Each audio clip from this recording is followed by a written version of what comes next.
A reconstrução feita por Neemias foi completa, não só material, mas também espiritual. Quando Deus chama, nós temos que obedecer. A desobediência, nós já sabemos, traz consequências desastrosas para a nossa vida. E eu peço que vocês abram a Bíblia em Neemias, capítulo 2, versos 18 a 20. Diz assim: então lhes declarei como a mão do meu Deus me fora favorável, como também as palavras do rei que ele me tinha dito. Então disseram: levantemo-nos e edifiquemos, e esforçaram as mãos para o bem.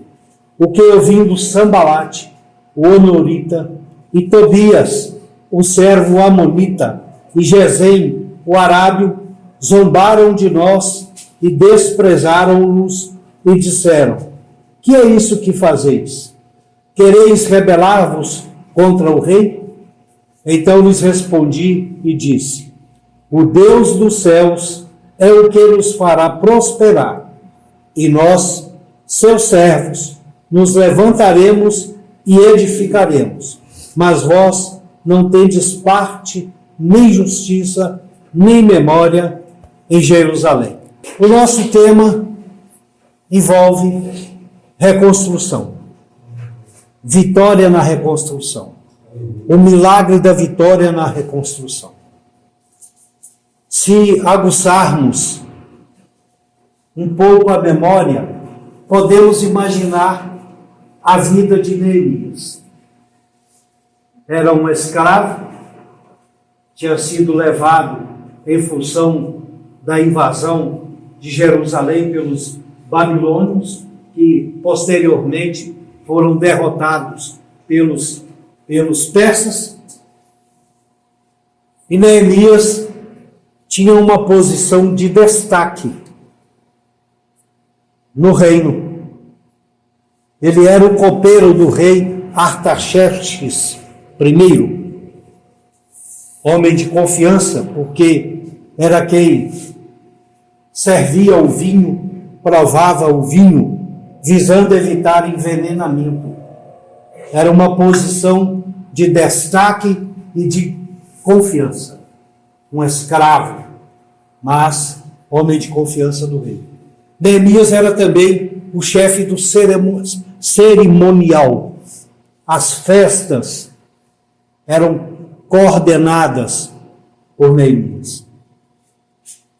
A bebida a ser servida era escolhida por Neemias. A comida a ser servida era determinada por Neemias. O tratamento dos convidados do rei, tudo era controlado por Neemias. Além disto, além de copeiro, homem de confiança, além de chefe do cerimonial, Neemias era também ministro, participava do conselho político do rei.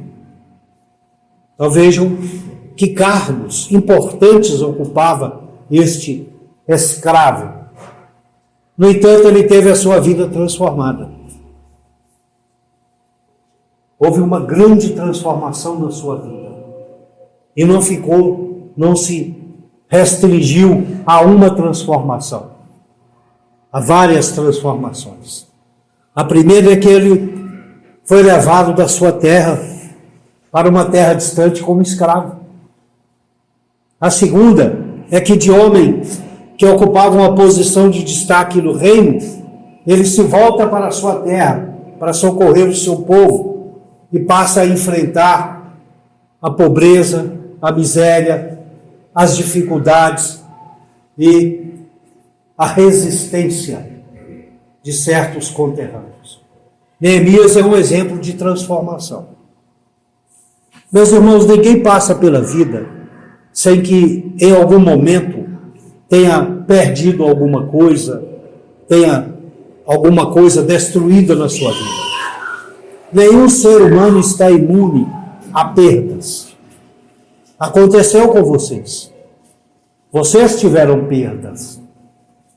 As drogas lhes roubaram muitas coisas. O álcool lhes roubou muitas coisas. O nosso inimigo, o diabo, lhes roubou muitas coisas. Perdas, destruições. Muitas pessoas sofrem demasiadamente com essas perdas. Elas não se conformam, acabam desistindo de lutar. Outros, porém, correm atrás da reconstrução, correm atrás daquilo que foi destruído, lutam, procuram resgatar o que foi perdido. Ao longo da vida, todos nós temos sonhos destruídos. Muitas vezes, nem acreditamos que é possível recuperar, que é possível alcançar aqueles sonhos. Contudo, não podemos jamais esquecer que servimos ao Deus da reconstrução, ao Deus dos recomeços, o Deus do impossível, o Deus especialista em socorrer nos últimos instantes, nos momentos em que tudo parece perdido. Choro, lágrimas, dor, a sensação de impotência. Mas Deus está ali, tenha certeza absoluta. Absoluta. Deus está ali do seu lado. Você está usando droga, Deus está me olhando com o coração partido. Porque Deus tem sentimento. Deus chora. Jesus chorou copiosamente no Monte das Oliveiras. Chorou tanto que suou sangue. Deus chora. Você está ali bebendo, você está fumando, você está espancando a sua mulher, você está desrespeitando os seus pais. Deus está lá do seu lado, olhando com tristeza. Mas quando você precisa de socorro, quando você acha que tudo acabou, não tem mais jeito, Deus está lá com você também, para te socorrer. Tanto é que você veio para cá. Isso aqui é socorro de Deus. Vocês, recuperando-os, precisam fazer um voto de reconstrução, de renovação, de reforma. Se não foi feito, façam-no. Observem o exemplo de Neemias. Por mais de 153 anos, os muros da cidade de Jerusalém estavam destruídos. Portões queimados. Precisavam de reconstrução. Os muros de uma cidade demonstravam o seu poder político, o seu status financeiro. Era proteção para os moradores da cidade. Os muros que contornavam toda a cidade eram muros fortíssimos, 12 metros de altura. É um prédio de 4 andares. 4 metros até 8 metros e meio de largura, dependendo do lugar. O suficiente para passar até 2 charretes, uma ao lado da outra, em cima daquele muro. Tinham pessoas que moravam em cima daquele muro. Nós temos um exemplo na Bíblia, uma senhora que... Raabe, era prostituta. Raabe, a prostituta, morava em cima do muro da cidade. Reconstruir aquilo não era uma tarefa fácil. Era uma tarefa extremamente difícil. Mas Neemias seguiu em frente. Neemias enfrentou dificuldades. Neemias enfrentou levantes. Neemias conseguiu o apoio de Deus. Deus estava do lado dele. A infidelidade a Deus, caracterizada principalmente pela idolatria a deuses pagãos, foi o motivo da destruição dos muros de Jerusalém e de que a cidade fosse levada cativa, os seus moradores fossem levados cativos para a Babilônia. Isso não aconteceu por acaso. Isaías 58, verso 12, diz que isso já estava nos planos de Deus. A posição privilegiada de Neemias, junto ao rei Artaxerxes, foi por acaso? Não. Foi plano de Deus. Deus queria que Neemias estivesse naquele lugar, para que fosse usado por Deus para socorrer os seus conterrâneos de Jerusalém.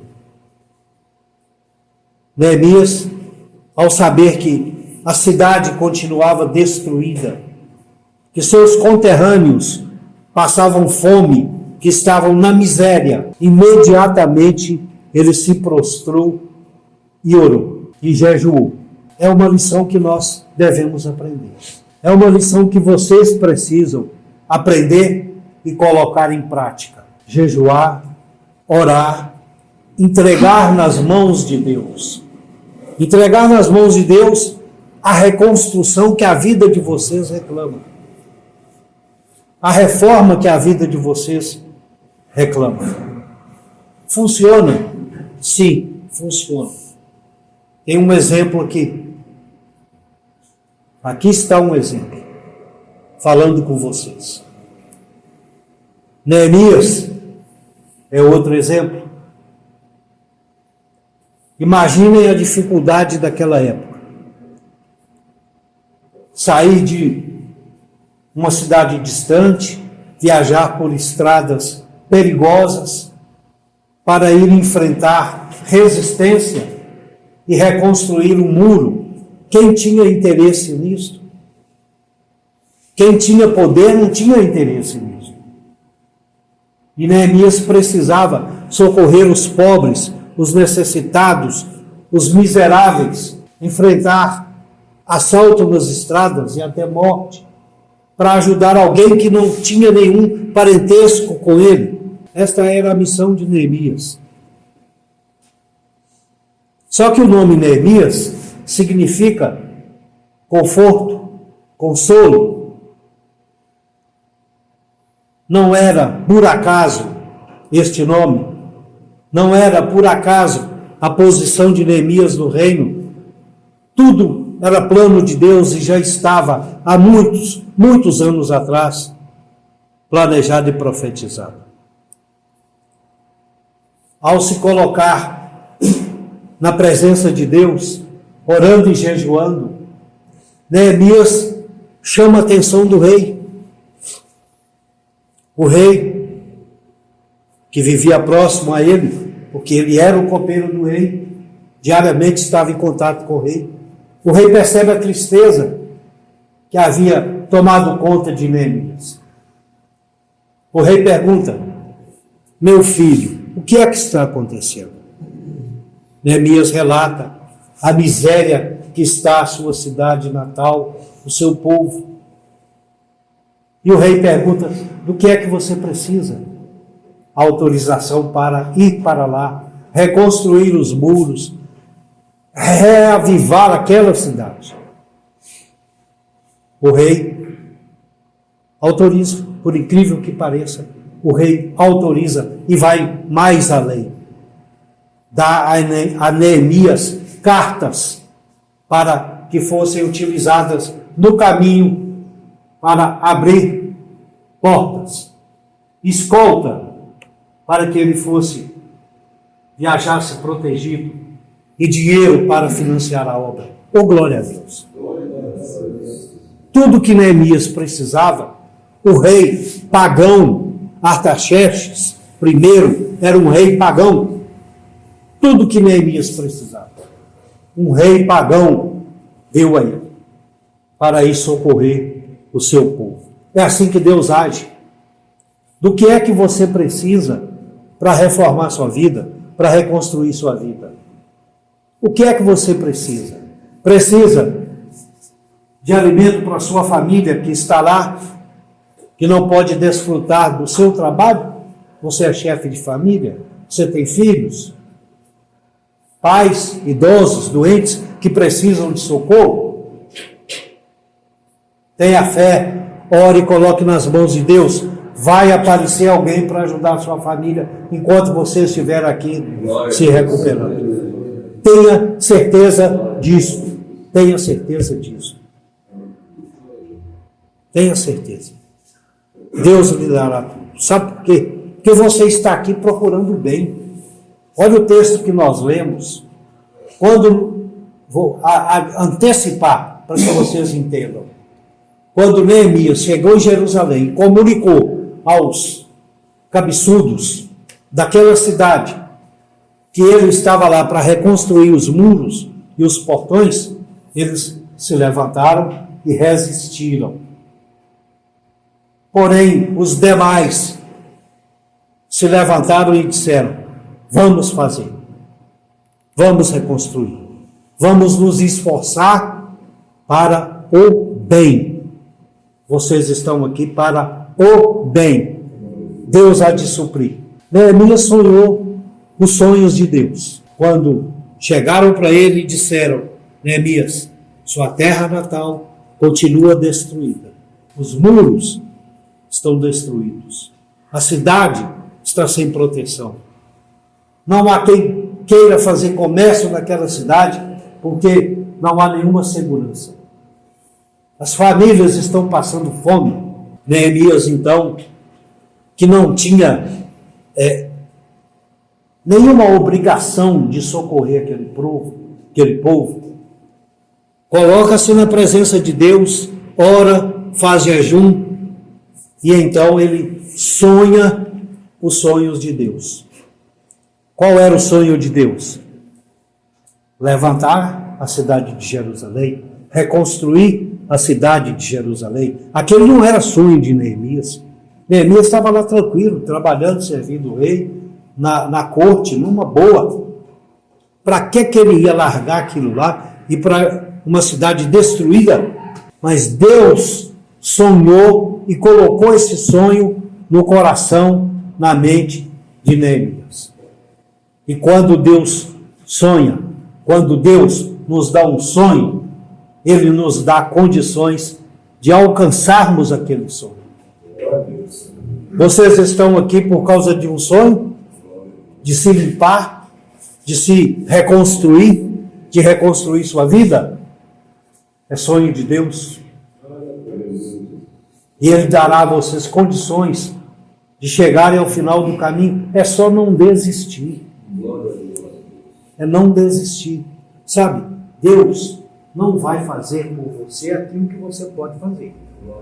Ele vai te dar condições. Ele vai te dar instrumentos. Agora, se Ele te dá condições, se Ele te dá instrumentos e você desiste, o que é que Deus pode fazer? Te obrigar? Deus não vai te obrigar. Deus não entra na vida de ninguém obrigando a pessoa a aceitá-lo. Deus não entra na casa de ninguém obrigando alguém a abrir as portas. Deus faz o convite. Deus oferece ajuda. Deus dá instrumentos. Deus dá condições. Cabe a você, como Neemias fez aqui, se levantar e executar.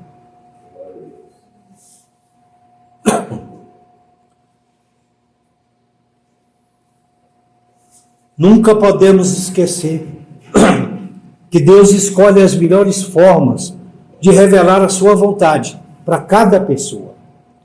É individual. Como é que Ele revelou para você? Decisão pessoal sua? Algum parente? A esposa? O pai? Um irmão? Um filho, quem sabe? Algum amigo? Ou você foi encontrado caído na sarjeta por uma alma caridosa que o trouxe para cá? Não importa. A forma como Deus revelou a você o desejo dele, o sonho dele, de que você viesse para cá, que você se limpasse, porque Ele tem planos para você, não importa. O que importa é que você está aqui. E é nisto que você tem de se agarrar. A vontade de Deus. Oposição sempre haverá. Resistência sempre haverá. Nós temos um inimigo que vive ao derredor, procurando brecha para resistir, para se opor, para se levantar. Sempre haverá. Se Cristo foi tentado, nós aqui não seremos. Se Cristo enfrentou oposição, nós aqui não enfrentaremos.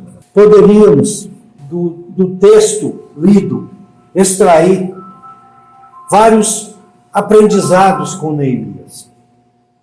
Vários. Mas, dadas as circunstâncias de que vocês estão aqui com o objetivo de se limparem, eu escolhi quatro para que possamos refletir. Não daria tempo, não teríamos tempo hábil para analisarmos todo o texto. Antes eu quero dizer a vocês o seguinte: o que é construção? Construção é transformação. Você pega materiais, transforma em alguma coisa. Transforma numa casa, transforma num prédio de apartamentos ou de salas para alugar.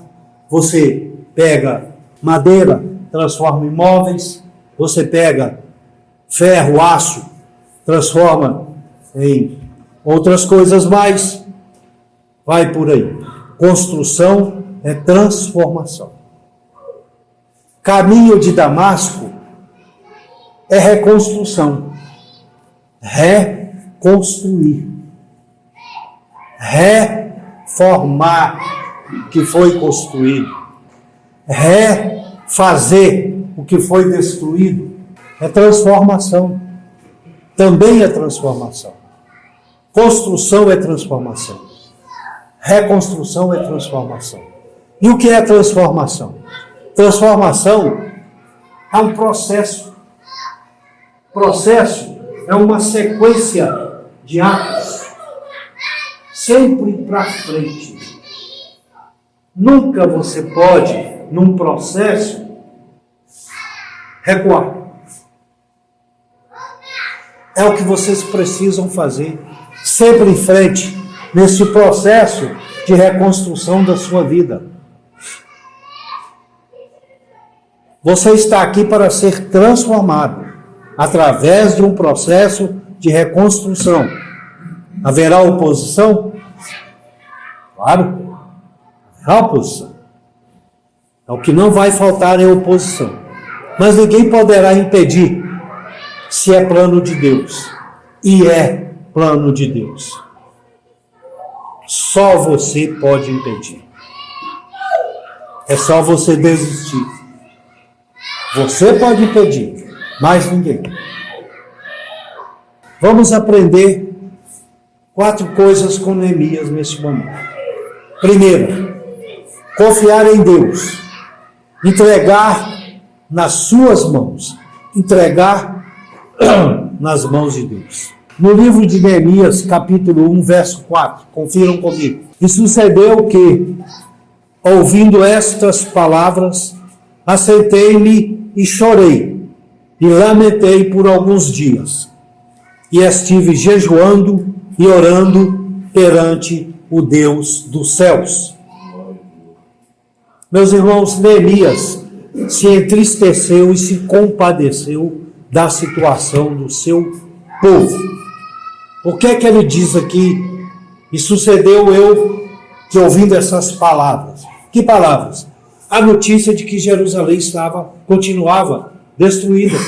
Alguém chegou e falou: Neemias, meu filho, deixa eu te falar. A cidade da tal lá está um caos, está destruída. Lembre-se que naquela época não é como hoje. Tinha televisão? Não.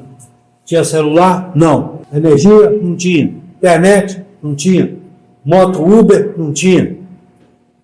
Levava meses, às vezes anos, até que alguém que esteve lá encontrasse com alguém cá para dar as notícias. E quando Neemias tomou conhecimento de que o povo estava passando fome, a cidade continuava destruída, na miséria, o que aconteceu? Assentei-me, chorei, lamentei por alguns dias. Não foi por semanas, por meses, por anos, foi por alguns dias. Não adianta ficar a vida inteira lamuriando, reclamando. Tem que colocar o pé na estrada, tem de fazer alguma coisa. Se você não fizer alguma coisa por você, quem vai fazer? Eu tenho até medo de contar. Tenho medo. Cuidado com o que vocês vão ouvir. O Zé Elias conhece. Neemias chorou. Neemias lamentou, mas por um curto período.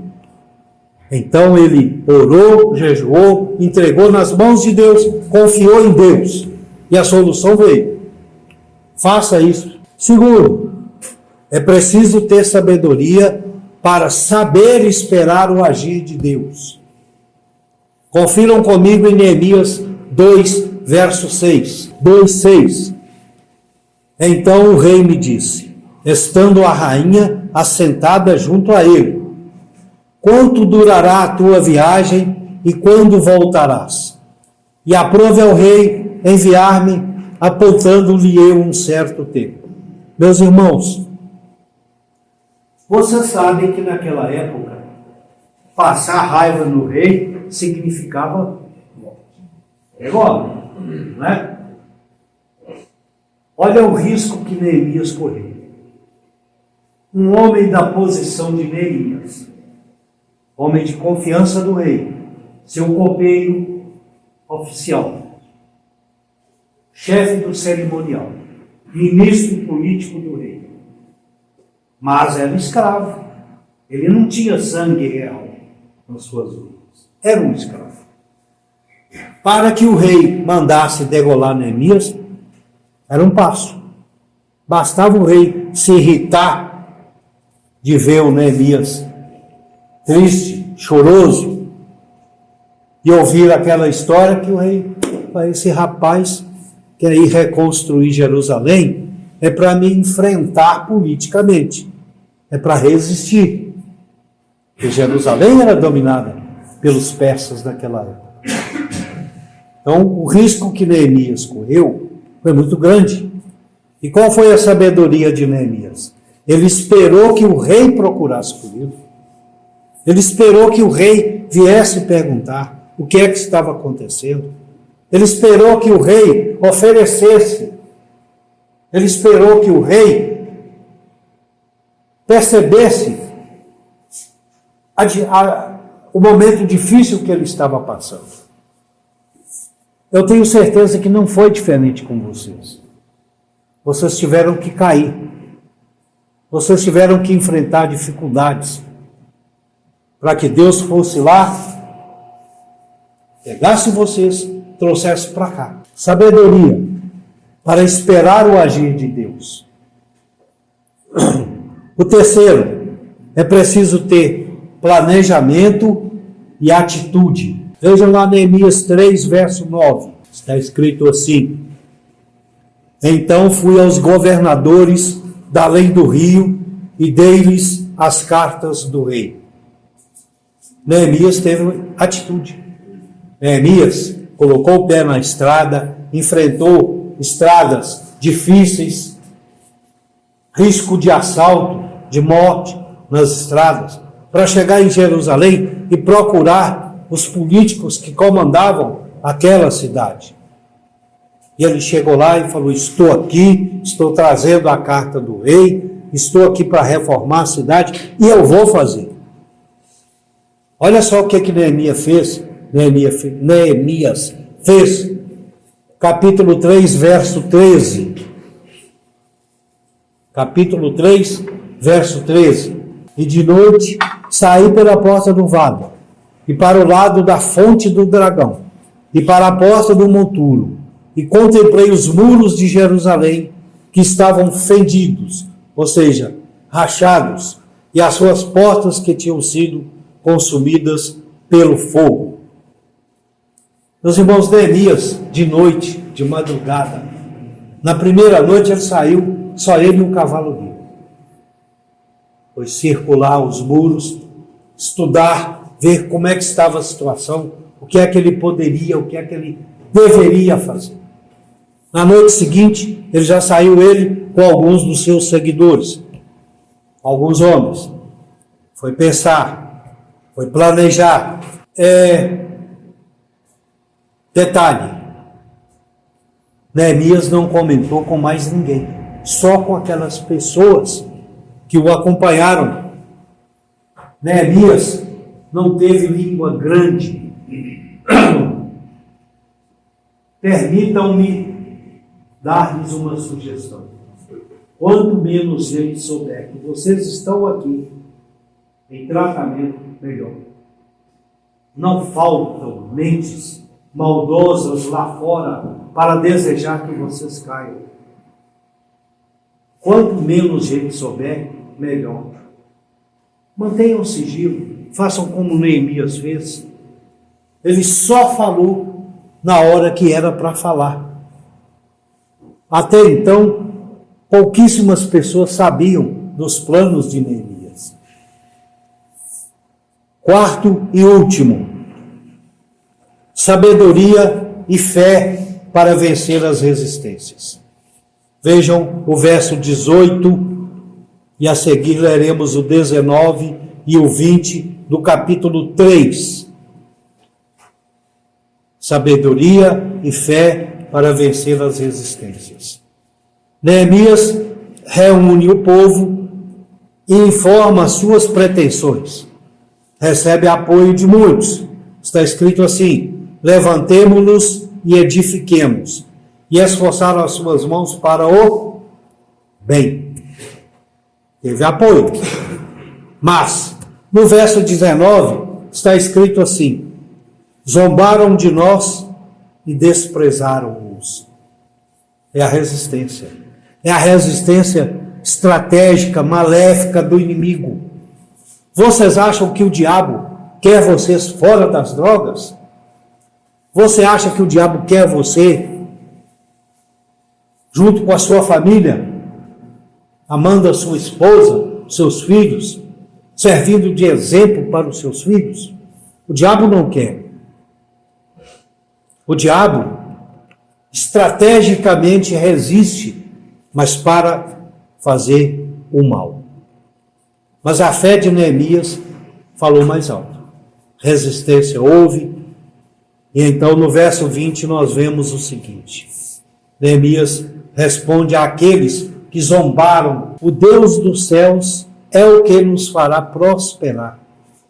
E nós, seus servos, nos levantaremos e edificaremos.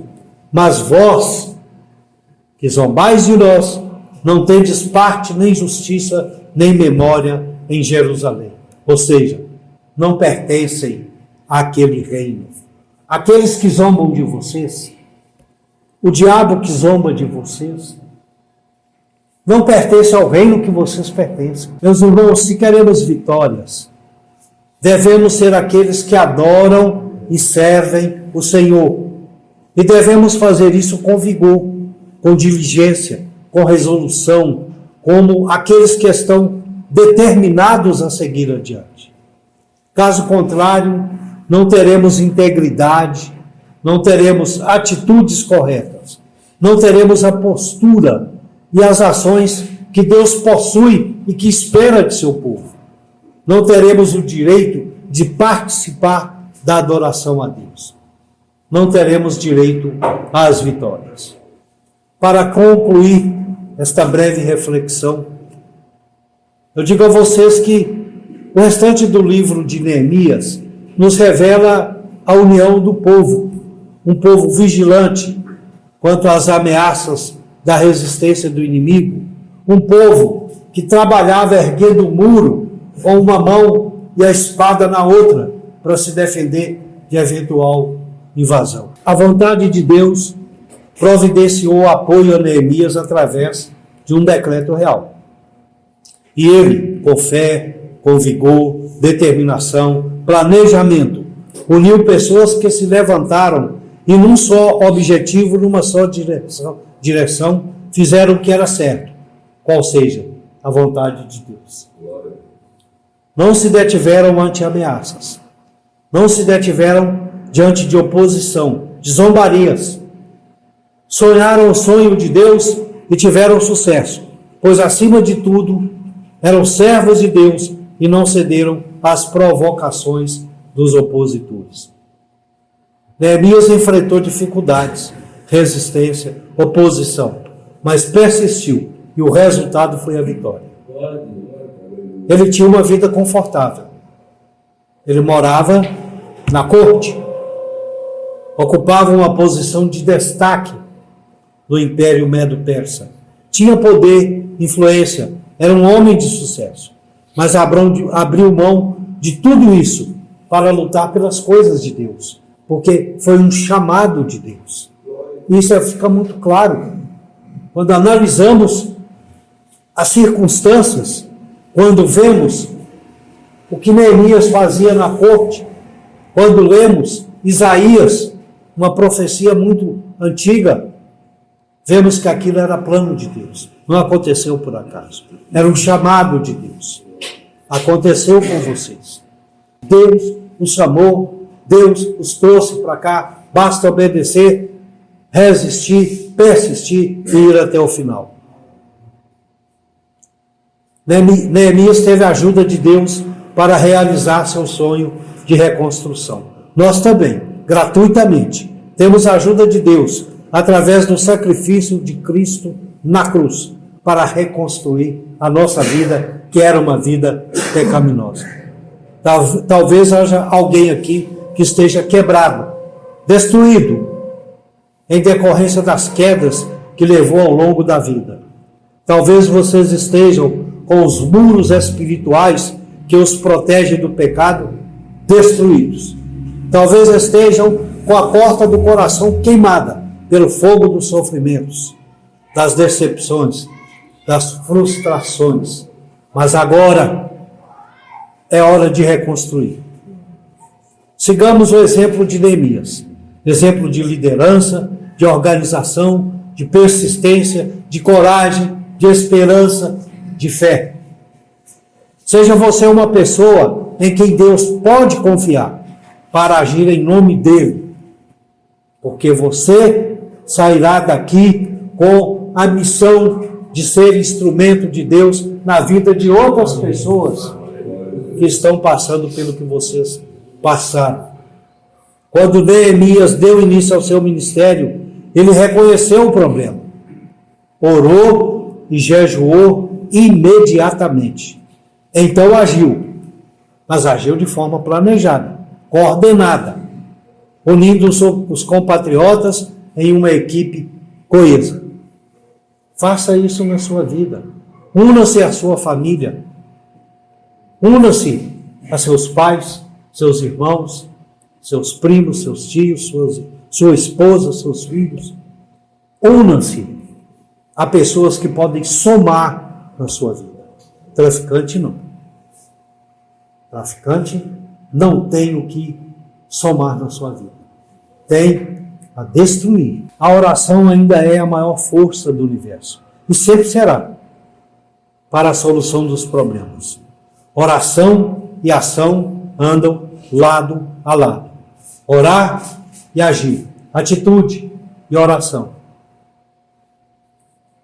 Planejamento, coordenação, administração dos problemas, fé. Esta é a receita da vitória, principalmente na seara espiritual. Sei que quando as pessoas estão nas ruas, que estão nos botecos, nas favelas comprando drogas, que estão sob o efeito das drogas, do álcool, elas não têm condições de pensar, de planejar, de agir.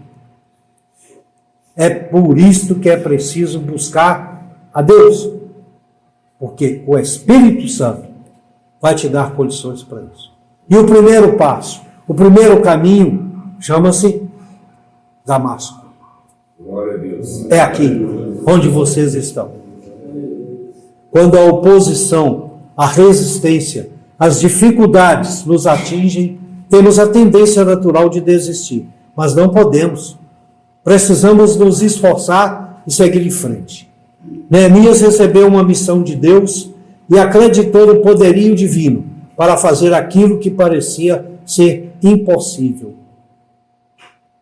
Neemias reconstruiu em 52 dias um muro fortíssimo, altíssimo, enorme, 42 quilômetros de muro, 12 metros de altura, de 4 a 8 metros de largura, em 52 dias. Meu irmão, não tem obra de engenharia que consiga algo assim. Só Deus. É milagre. Deus fez milagre na vida de Neemias, para que ele conseguisse reconstruir os muros de Jerusalém. E Deus fará milagre na vida de vocês, para que vocês possam reconstruir a vida de vocês. É só obedecer o Espírito Santo. Obedece. Mergulhe de cabeça, não tenha medo. Obedeça o Espírito Santo e você verá o resultado. Neemias recebeu uma missão de Deus e acreditou no poderio divino para fazer aquilo que parecia ser impossível. Ele sonhou alto, voou alto, ele sonhou que era possível e tudo foi possível, porque a mão de Deus era com ele. Está lá em Neemias 2, versos de 1 a 8. A reconstrução feita por Neemias foi completa. Não só material, mas também espiritual. Precisamos seguir seu exemplo, reconstruir nossa vida, seja ela a secular, que é a material, seja ela a espiritual, reciclando escombros, firmes em Deus. Oposições haverão, mas com oração, fé, planejamento, coordenação, força de vontade, determinação, disciplina, coragem, sabedoria, a vitória será conquistada, a reconstrução será completa. É um exemplo que se aplica aos dias de hoje. É assim a nossa vida. Muitas vezes é preciso reconhecer que há escombros, entulhos em nossa vida, pedras soltas, paredes e muros caídos que precisam ser reerguidos. Não importa os efeitos desses escombros em nossa vida. Pode ser um casamento desfeito, pode ser um filho rebelde, pode ser uma filha que caiu na prostituição, pode ser a dependência das drogas, o alcoolismo, pode ser a perversão sexual, o adultério. Quando os escombros nos impedem de sermos eficazes e de alcançarmos a santificação, precisamos usar de sabedoria, que nos é dada pelo Espírito Santo, para aprendermos a trabalhar os escombros e reconstruir a vida. Reconstruir, transformar, é a mensagem de hoje para vocês. Obrigado por me ouvir.